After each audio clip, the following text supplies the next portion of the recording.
Сәлеметсіздер ме оқушылар? Бүгінгі қазақ әдебиеті сабағын бастаймыз.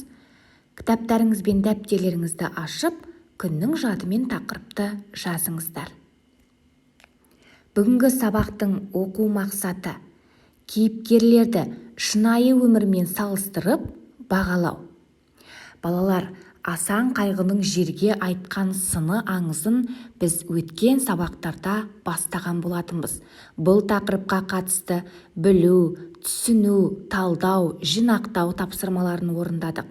Ал бүгін бағалау тапсырмаларын орындайтын боламыз. Ендеше балалар, жаттығуымызды бастамас бұрын ширату жаттығуларына назар аударыңыздар. Балалар, мына сұрақтарға жауап беріңіздер. Аңыздың ертегіден айырмашылығы қандай? Екінші сұрақ. Асан Қайғының жерұйықты іздеу әрекетін қалай бағалар едіңдер? Үшінші сұрақ. Ауыз әдебиетінің жанрларын атаңдар. Балалар, ендеше сұрақтарға жауап беріп болсаңыздар, видеороликке назар аударыңыздар.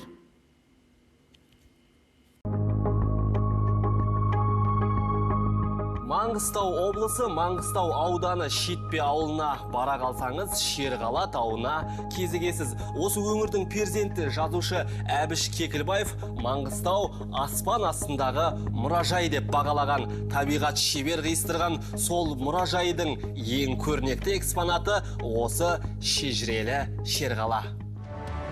Шерғаланың алдынан қарасаңыз, киіз үйге ұқсайды. Көпшіліктің назарын аудартатын да осы көрініс. Ал жанынан көз салғанда, басын аяғына қойып ұйықтап жатқан арыстанның бейнесінен қарасыз. Сондықтан оны Арыстан тау деп те атайды. Шерғаланың биіктігі 332 метр. Тау деп атау үшін бұл өлшем сәйкес келмеуі мүмкін. Тіпті төбе дерсің, алайда шетсіз, шексіз жазық даланы кезіп келе жатқан жан Шерғаланы көргенде асқар тауға теңері сөзсіз. Таудың етегінде жоғарға апаратын үңгір орналасқан. Жаугершілік заманда осы үңгір халыққа пана болған. Осы тауға байланысты бөтен ғаламшарлықтардың кемесі әруақтар тауы деген сияқты сан түрлі аңыз туған. Ал табиғат кереметінің етегінде жатқан адам бойынан асатын мына алып тастарды Шерғала лақтырып ойнаған дегенде әфсана бар.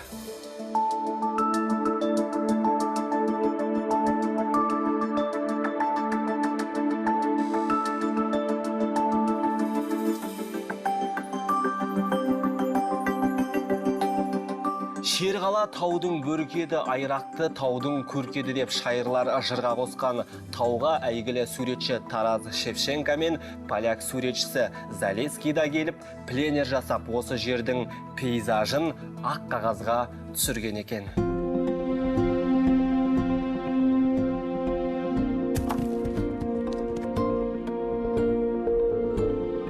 Қымбатты оқушыларым, егер видеороликті қарап, тыңдап болсаңыздар, мына тапсырманы бірге орындайық.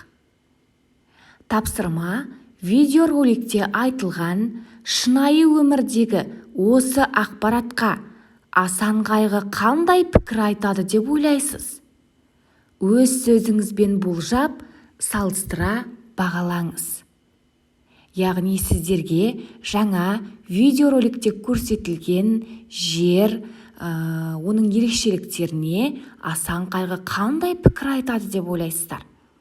Міне осы пікіріңізді кейіпкердің айтуы мүмкін пікірді сіздер болжап, өз пікіріңізбен жазасыздар. Ендеше балалар, тапсырманы орындап болғаннан кейін міндетті түрде сабағымызға рефлексия жасайық. Сіз бүгінгі сабақта не үйрендіңіз? Бүгінгі сабақтан тағы не білгіңіз келеді? Ендеше балалар, оқу тапсырмаларын орындап болғаннан кейін міндетті түрде мұғалімге жолдаңыздар. Бүгінгі сабағымыз аяқталды. Сау болыңыздар.